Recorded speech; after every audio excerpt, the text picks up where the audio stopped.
Good morning students, मैं हूं आपके अपने यूट्यूब चैनल कैरियर विद उत्कर्ष में। आज मैं आपको साइकोलॉजी पढ़ाऊंगी और साइकोलॉजी में हमारी जो आज क्लास चल रही है वो आपकी क्लास 4 है। सीखने के सिद्धांत इसके अंतर्गत आपके चल रहे थे और उसमें एक टॉपिक था हमारा पुनर्बल। ये एक टॉपिक आज हम स्टार्ट कर रहे हैं पुनर्बलन का। पुनर्बलन में से आपका एक क्वेश्चन CTET में आता है। तो पुनर्बलन जैसा कि आपको नाम से ही प्रतीत होगा, पुनः बलन, अगर इसका संधि विच्छेद भी कर दें तो पुनः बलन यानी फिर से बल देना किसी भी चीज़ को।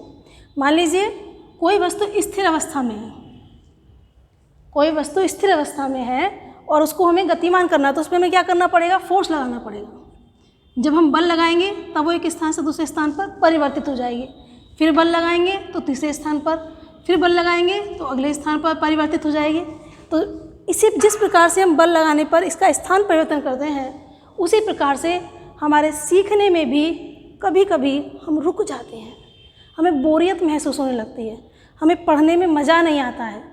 तो जब हम रुक जाते हैं, स्थिर स्थिति में हो जाते हैं, तो हमें पीछे से फोर्स यानी कि मोटिवेशन दिया जाता है और उस मोटिवेशन से हम आगे बढ़ जाते हैं और उस आगे बढ़ने को ही हम क्या कहते हैं, पुनर्बलन कहते हैं। या हम कह सकते हैं कि भविष्य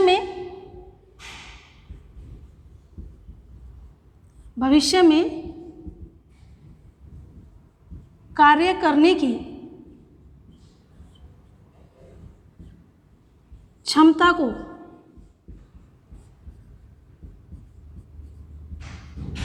बढ़ा देना।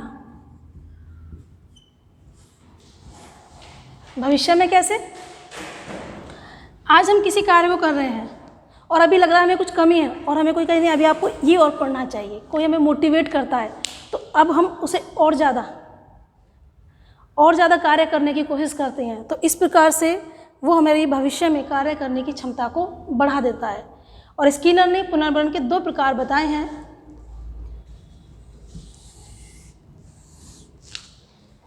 जिसमें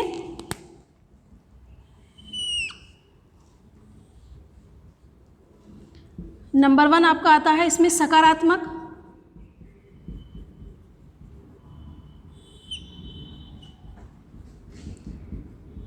पुनर्बलन।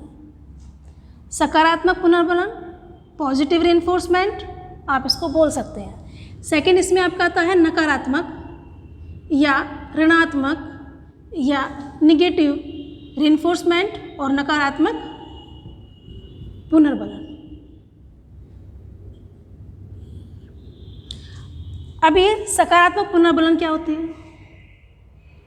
तो ऐसी परिस्थिति जो हमारी कार्य करने की क्षमता को बढ़ा दे, या हम कह सकते हैं जो हम कार्य कर रहे हैं उसमें हमें दुगनी पावर से हम काम करने लगे। जैसे एग्ज़ाम आता है हम रात दिन पढ़ने लगते हैं, पावर हमारी क्या हो गई, दुगनी हो गई। बल हमें कहाँ से मिल रहा है कि हमारा एग्ज़ाम आने वाला है, अपने आप से भी हो सकता है, किसी दूसरे के द्वारा भी हो सकता है, ठीक है। तो हम उस काम को ज़्यादा मेहनत से करने लगते हैं, तो वही हमारा क्या है, सकारात्मक पुनर्बलन। जैसे इसमें एग्जाम्पल्स आपके हो सकते हैं पुरस्कार की चाह, सम्मान, कई बार सम्मान मिलना होता है तो सम्मान को भी हम आगे उद्दीपक के रूप में रख के कार्य करने की अपनी क्षमता को बढ़ा देते हैं। तो जो हमारे भविष्य में कार्य करने की क्षमता को बढ़ा दे, हालांकि पुनर्बलन का मतलब भी वही था कि भविष्य में कार्य करने की क्षमता को बढ़ा देना, लेकिन यहाँ पर एक तो हम अच्छे हैं ही या अच्छे ढंग से कार्य कर ही रहे हैं, दूसरा हमें पुरस्कार और लेना है। तो अब हमारी कार्य करने की क्षमता जो हो गई है वो दोगुनी हो गई है। तो हमारे कार्य करने की क्षमता यदि दुगनी हो जाए या भविष्य में हमारे आगे बढ़ने की क्षमता दोगुनी हो जाए तो वो हमारा कहलाता है सकारात्मक पुनर्बलन। और वे जो उद्दीपक हैं जो यहाँ पर काम कर रहे हैं वो हमारे सम्मान हो सकता है, पुरस्कार हो सकता है, और क्या हो सकता है, वेतन का बढ़ना। अगर हमसे कहा जाए कि यदि आप 4 कैंडिडेट की पॉलिसी करा देते हैं तो आपके वेतन में 2000 की वृद्धि हो जाएगी, तो हम क्या करेंगे, रात दिन मेहनत में लग जाएंगे। या आप इस कार्य को 1 घंटे में पूरा कर देते हैं तो आपके वेतन में 10% की वृद्धि हो जाएगी, तो भी हम बड़े अच्छे से लग जाएंगे काम करने में। काम तो हम कर ही रहे थे, लेकिन काम करने की जो क्षमता है हमारी वो 2 गुनी हो जाएगी। ठीक है, तो इस प्रकार के पुनर्बलन हमारे कहलाते हैं धनात्मक पुनर्बलन। अगर कक्षा में कहें सकारात्मक पुनर्बलन कहाँ पर काम आता है, तो आपने देखा होगा एक टीचर जब आपकी राइटिंग पे गुड या आपने कोई क्वेश्चन सुनाया वेरी गुड कहता है तो एक बहुत अच्छी फीलिंग आती है। आज भी जब हम अपने गुरु के सामने जाते हैं या शिक्षक के सामने जाते हैं, चाहे हम किसी भी लेवल पर पहुँच जाएँ और वो हमसे कहें बहुत बढ़िया, तो एक अंदर से एक अलग सी खुशी होती है। तो हमें लगता है कि हम अपने काम को और अच्छे ढंग से कर सकते हैं।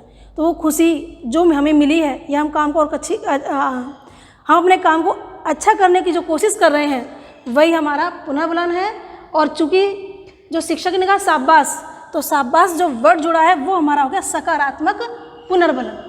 हम उस कार्य को करने के लिए आगे की तरफ बढ़ जाते हैं। सेकंड इसमें आपका आता है नकारात्मक पुनर्बलन। पुनर्बलन का मतलब होता ही है भविष्य में कार्य करने की क्षमता को बढ़ा देना, लेकिन नेगेटिविटी का क्या मतलब है, तो जो हमारी गलत हैबिट्स हैं, गलत आदतें हैं, उनको छोड़ते हुए धनात्मक कार्यों की तरफ या सही कार्य की तरफ आगे की ओर बढ़ जाना ही हमारा नकारात्मक पुनर्बलन कहलाता है। जैसे यदि क्लास में हम ज़्यादा बात कर रहे हैं तो शिक्षक क्या करता है, सिर्फ देख लेता है हमें, और देखने से हम क्या करते हैं, चुप हो जाते हैं, अपनी बुक में रीडिंग करने लगते हैं, पढ़ने लगते हैं ना। तो इट मीन्स क्या हुआ, हम जो गलत दिशा में जा रहे थे उसको हमने छोड़कर हम सकारात्मक दिशा में आ गए, नेगेटिविटी को छोड़कर हम सकारात्मक दिशा में आ गए और हम अपने कार्य को ठीक ढंग से पढ़ने लगे, यानी हम अपने चैप्टर को पढ़ने लगे। हम टीवी देख रहे हैं, मम्मी पापा आए, टीवी बंद कर दिया और डांट दिया हमें। डांटने के बाद हम क्या करने लगते हैं, पढ़ने के लिए बोला कि घंटे में इतना सुनेंगे, तो हम याद करके सुनाते हैं ना। तो हमने नकारात्मक चीज़ों को छोड़ा है और सकारात्मक की तरफ हमने वृद्धि करी है। तो इस तरह का सीखना भी हमारा क्या कहलाता है, नकारात्मक पुनर्बलन कहलाता है। इसमें जैसे आपका डरावनी आवाज़,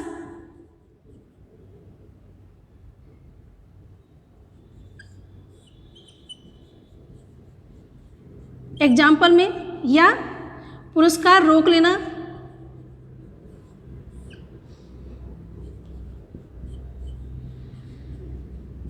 पुरस्कार का रोक लेना। जब हमें कक्षा में अच्छा कार्य करने पर शाबाशी मिल रही है, तो जब हम गलत काम करते हैं तो हमें वो पुरस्कार रोक दिया जाता है या हमें शाबाशी नहीं मिलती है। तो वो पुरस्कार को रोक लेना भी ऋणात्मक या नकारात्मक पुनर्बलन का उदाहरण ही है। कई बार वर्ड ऋणात्मक भी मिलता है, तो कंफ्यूज मत होइएगा, ऋणात्मक हो या नकारात्मक हो बात एक ही है। लेकिन एक चीज़ विशेष ध्यान रखिएगा, ये बहुत ज़्यादा चीज़ें आती हैं, जितनी भी पुरानी बुक हैं, ओल्ड जितनी भी बुक देखोगे उसमें नकारात्मक पुनर्बलन का उदाहरण दे रखा होगा दंड देना। इसको बहुत ध्यान से देखना है। और जितने भी नए एडिशन आ रहे हैं उसमें बताया हुआ है कि दंड जो है हमारा किसी भी प्रकार का पुनर्बलन नहीं है, क्योंकि यदि हम किसी बच्चे को दंड देते हैं तो क्या होगा, हो सकता है वहाँ से, जैसे एग्जाम्पल ले लीजिए, कि एग्जाम्पल देते हैं आपको, कक्षा में कोई बच्चा लेट आया, आपने उससे कारण नहीं जाना, कुछ नहीं जाना, आपने उसे सिर्फ भगा दिया कि भाग जाए यहाँ से, क्यों लेट आया। तो क्या होगा, बच्चा हो सकता है वो पढ़ना ही छोड़ दे, आगे वो सीखना ही ना चाहे, बैड इफेक्ट पड़ जाए, सब्जेक्ट को छूना भी ना चाहे। तो वो दंड देना क्या हो गया, वो तो उसके जीवन से शिक्षा ही चली गई, पुनर्बलन तो उसे मिला नहीं। तो ऐसे शब्द जिनसे बच्चे को प्रेरणा मिले, नेगेटिविटी को छोड़ते हुए, वही आपके ऋणात्मक पुनर्बलन होंगे, ना कि दंड। हालांकि ये भी दंड के ही प्रकार हैं, लेकिन यहाँ पर हम क्या करते हैं, बच्चे की कमी को ढूंढकर कि किस कमी को निकाल कर उसके अंदर सुधार किया जा सकता है, कमी को निकाल कर सुधार करना ही ऋणात्मक या नकारात्मक पुनर्बलन कहलाएगा। दंड देना, डांट के भगा देना, बच्चे की समस्या सॉल्व ना करना, ये सब आपके ऋणात्मक पुनर्बलन में नहीं आएंगे। सबसे ज़्यादा कन्फ्यूजन यही होता है और एग्ज़ाम में क्वेश्चन गलत हो जाता है। तो कभी भी किसी की कष्टदायक स्थिति को दूर कर देना ही आपका ऋणात्मक पुनर्बलन कहलाता है। ठीक है, ये लिख लीजिए। ठीक है, नेक्स्ट आपके इसमें आते हैं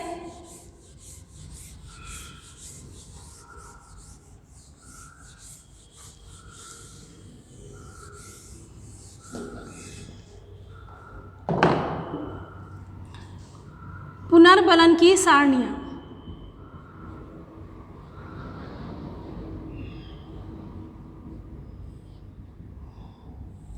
इसका क्वेश्चन भी आपको CTET और UPTET में मिलेगा। तो पुनर्बलन की जो सारणियाँ हैं वो आपकी होती हैं 4 प्रकार की, और स्किनर ने ही इन्हें अपने प्रयोग में यूज़ किया है।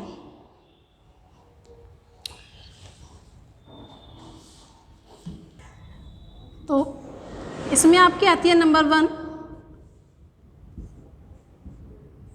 निश्चित अनुपात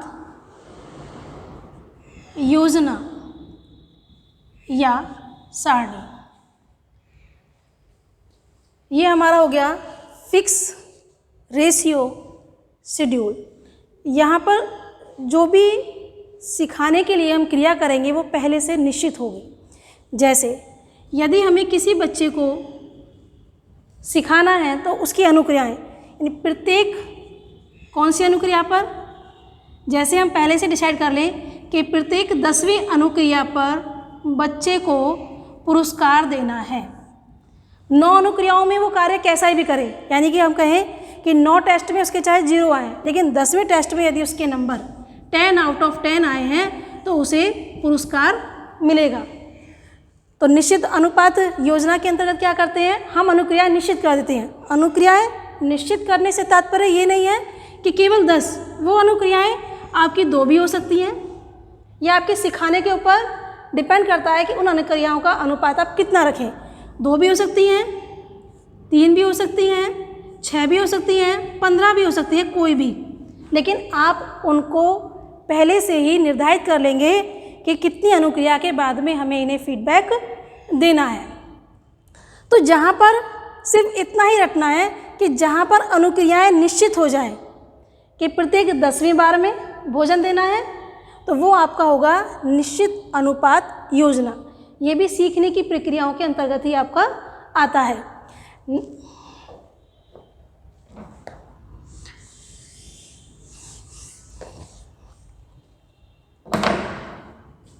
नेक्स्ट इसमें आपका आता है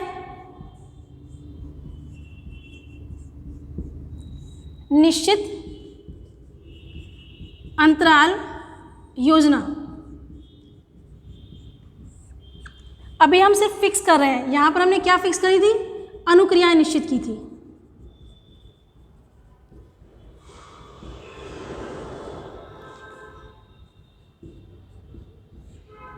थोड़ा थोड़ा डिफरेंस ध्यान रखेंगे तो ये अच्छे से समझ में आ जाएंगे, क्योंकि इन पर जो क्वेश्चन आएगा वो यहाँ से आएगा, और जो ये 4 मैं आपको दिखा रही हूँ ये ऑप्शन होंगे 1 2 3 4 या ABCD। एग्जाम्पल से इनको पूछा जाएगा, सीधे से कभी नहीं पूछा जाएगा। ये कहा जा सकता है कि कबूतर को प्रत्येक चौथी अनुक्रिया पर एक दाना दिया जाता है, तो निम्न में से कौन सा ऑप्शन होगा। प्रत्येक चौथी अनुक्रिया कर रहा है तो निश्चित अनुपात हो जाएगा, लेकिन कभी भी इसका क्वेश्चन नहीं आएगा, हमेशा क्वेश्चन आएगा एग्जाम्पल का। यहाँ पर हमने अनुक्रियाएं निश्चित करी है, या अंतराल की बात कर रहे हैं तो यहाँ पर हम समय को निश्चित करेंगे, टाइम को। इसी चीज़ को दिमाग में बैठा लीजिए, अनुक्रियाएं, रेस्पॉन्सेस और टाइम। तो यहाँ पर समय निश्चित किया जाता है।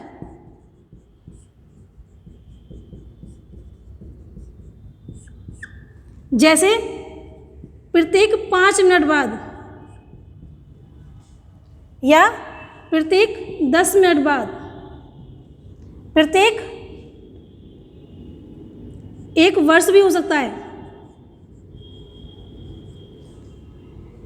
और 10 आवर्स भी हो सकते हैं, लेकिन पहले से समय निर्धारित होगा कि इस बच्चे को जो भी पुरस्कार दिया जाएगा वो इतने समय के बाद।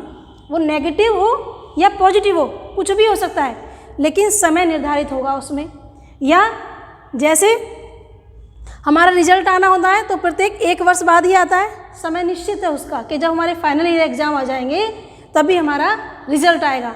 तो ये हमारा क्या है, निश्चित। तो एग्ज़ाम देना, प्रत्येक समय पर उसका रिजल्ट आना, वो किसके अंतर्गत आता है, आपका निश्चित अंतराल योजना।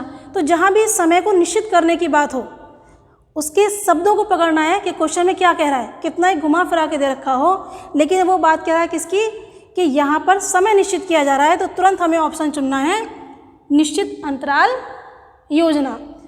ठीक है।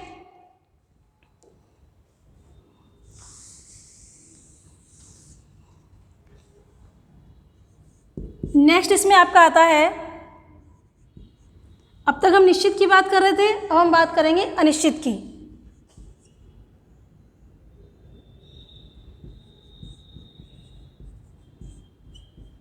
अनिश्चित या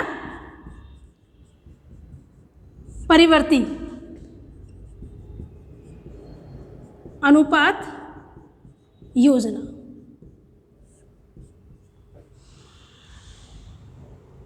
फिक्स रेशियो शेड्यूल था, ये हमारा हो जाएगा variable ratio schedule. Variable ratio schedule same यही है, यहाँ पे अनुक्रियाएं निश्चित की गई थी और यहाँ पर अनुक्रियाएं क्या रहेंगी, हमारी अनिश्चित रहेंगी।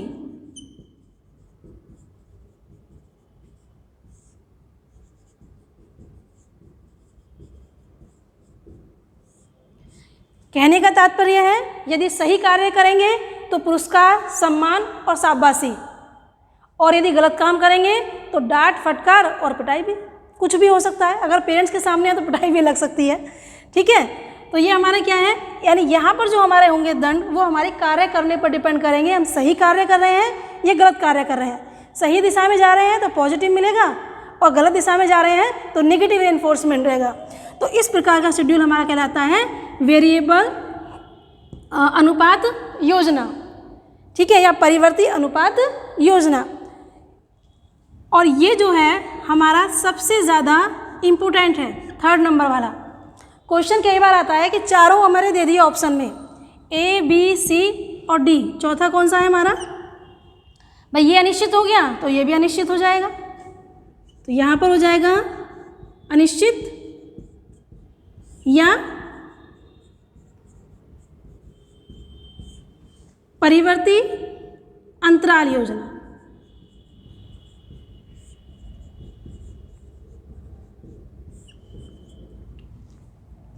अनिश्चित या परिवर्ती अंतराल, ये 4 हैं। तो चारों में कई बार पूछ लेते हैं कि सिखाने के लिए बच्चों में निम्न में से कौन सी ज़्यादा महत्वपूर्ण है।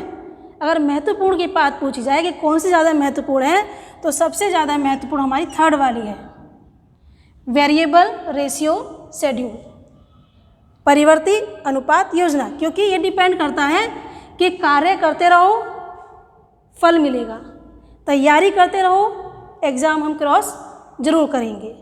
जैसे जुआ खेलना, एक एग्जाम्पल दे रही हूँ आपको मैं, तो जुए में भी क्या होता है, 22 लाख हम जीत जाते हैं, किसी बार जीत भी सकते हैं और किसी बार हार भी सकते हैं। तो वहाँ अनुक्रिया सिर्फ हम कर रहे हैं, हमें नहीं पता कि किस बाजी में हम जीत जाएं, किस बाजी में हम हार जाएं। तो वो जो कंडीशन है वो हमारा किस में आएगा, अनिश्चित परिवर्ती अनुपात योजना में। और कई बार इसका एग्जाम्पल देखिए, क्वेश्चन आ जाता है, बार बार प्रयत्न करना,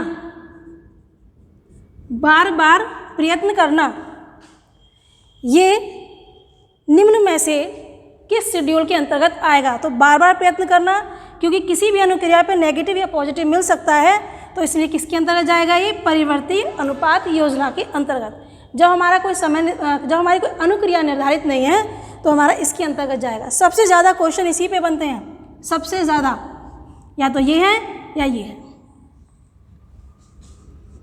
और यूपी टेट में आने वाला है बहुत ज़्यादा, सी टेट में भी पूछते हैं इस तरीके से, बार बार प्रयत्न करना, जुआ खेलना, कभी भी सफलता मिल सकती है, निम्न में से किस शेड्यूल पर आधारित है। तो ध्यान रखिएगा अनिश्चित परिवर्ती योजना पर। फोर्थ जो है, जैसे फर्स्ट से थर्ड हमारा मेल खाता है, वैसे ही सेकंड से फोर्थ हमारा मेल खाता है। कि जैसे यहाँ पर अनुक्रिया निश्चित थी, यहाँ अनिश्चित थी, यहाँ समय निश्चित है और यहाँ पर समय कैसा रहेगा, अनिश्चित रहेगा। क्या रहेगा यहाँ पर, समय अनिश्चित। हो सकता है हमारी प्रशंसा आज हो जाए और जीवन में फिर कभी ना हो, ऐसा भी हो सकता है। तो यहाँ पर समय निर्धारित नहीं है। आप चाहे काम अच्छा करें या बुरा करें, जरूरी नहीं है आपकी सैलरी में इंक्रीमेंट हो, वो कभी भी डिपेंड करता है। हो सकता है साल में 2 साल में 10% लग जाए। आप कैसा काम कर रहे हैं इससे डिपेंड नहीं करता। तो मोस्टली इस तरह की चीज़ें आपकी देख सकते हो गवर्नमेंट जॉब में आती हैं। आपने काम क्या किया क्या नहीं किया इसका कोई इफेक्ट नहीं पड़ता। जब सरकार चाहती है इंक्रीमेंट आपको मिल जाता है।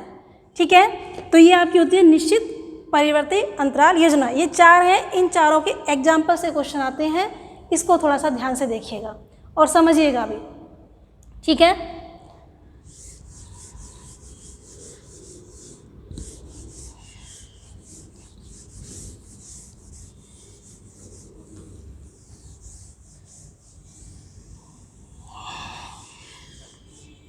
नेक्स्ट इसमें आपकी स्किनर से संबंधित ही कुछ चीज़ें आती हैं।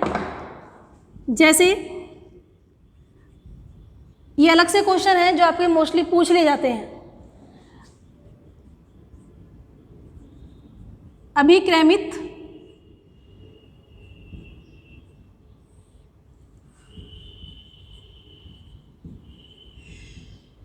अनुदेशन सिद्धांत, ये सिर्फ आपको रटने हैं, समझने नहीं है, क्योंकि टेक्नोलॉजी में आती है चीज़ें, साइकोलॉजी में नहीं आती है।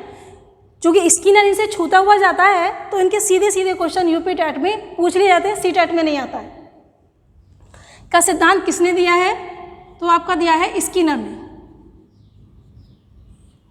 और अनुदेशन, अभिक्रमित अनुदेशन जो सिद्धांत है, इसको हम प्रोग्राम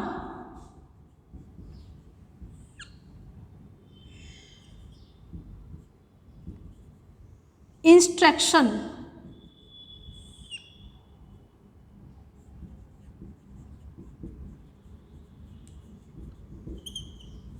भी कहते हैं। और प्रोग्राम इंस्ट्रक्शन का अर्थ है, अर्थ भी पूछ लेते हैं। प्रोग्राम इंस्ट्रक्शन का अर्थ बताइए। तो प्रोग्राम इंस्ट्रक्शन का अर्थ है बच्चे का स्वगति से सीखना। बस रट लीजिए इसको कि बच्चे का अपनी गति से सीखना। हल्का सा बता देती हूँ, इन्होंने एक स्किनर ने मशीन बनाई थी और मशीन में सभी बच्चों के लिए पहले से ही प्रोग्राम सेट थे। ये एग्जाम्पल आज हम अपनी ऑनलाइन क्लास का भी, इसका भी हम ले सकते हैं कि हमने यूट्यूब पे आपको डाल दी, आपकी मर्जी है, जब मन करेगा सीख लेंगे, जब मन करेगा नहीं सीखेंगे, या बीच में से भी छोड़ देंगे। कोई टीवी में अच्छा प्रोग्राम आ रहा है तो इसे बंद करके टीवी का प्रोग्राम देखने लगेंगे। तो यहाँ पर जो आप सीख रहे हैं वो कैसे सीख रहे हैं, अपनी गति से, आपको कोई कहने वाला नहीं है। तो उसी प्रकार का कुछ एपरेटस उस समय पर स्किनर ने बनाया था। उन्होंने इस उद्देश्य से बनाया था कि जो बच्चा कक्षा में वीक भी है वो भी कक्षा के साथ चल सके, यानी वो अपनी गति से सीख सके, ना कि आज के समय को देखते हुए। ये तो आज हम अपनी सहूलियत के हिसाब से सीखते हैं। उन्होंने वीक से वीक बच्चे को भी सिखाने के लिए इस सिद्धांत को दिया था। ठीक है, तो उसमें क्या होता था, जो बच्चा होशियार था वो आगे निकल गया और जो बच्चा थोड़ा वीक था वो पीछे रह गया। तो डिसबैलेंस हो गया था, इसलिए ये चीज़ ज़्यादा आगे नहीं बढ़ी। लेकिन इसमें बच्चा जो है वो अपनी गति से सीखता है। ठीक है,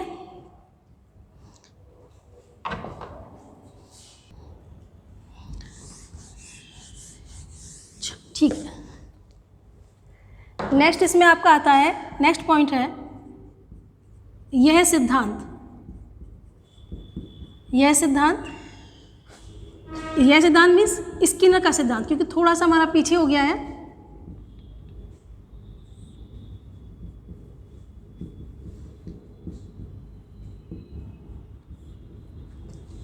किस पर आधारित है, प्रभाव के नियम पर।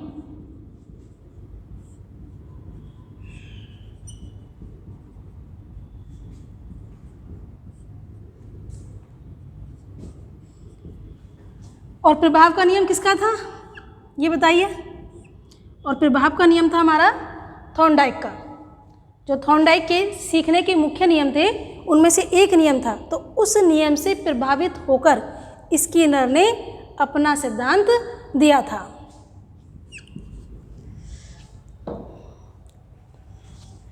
नेक्स्ट इसमें आपका आता है रेखीय अभिक्रमित अनुदेशन। सिर्फ इनको याद करना है, रटना है, यूपी टेट के क्वेश्चन है। और ये दिया है आपका स्किनर ने, रेखीय अभिक्रमित अनुदेशन, इस सिद्धांत को दिया है स्किनर ने। नेक्स्ट इसमें आपका आता है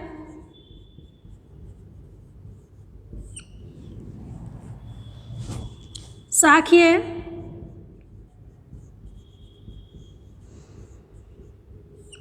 अभिक्रमित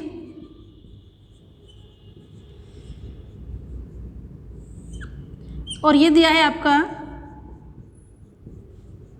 नॉर्मन ए क्राउडर ने। ठीक है, नेक्स्ट इसमें आपका आता है मैथमेटिक्स अभिक्रमित अनुदेशन और ये दिया है आपका गिलबर्ट ने।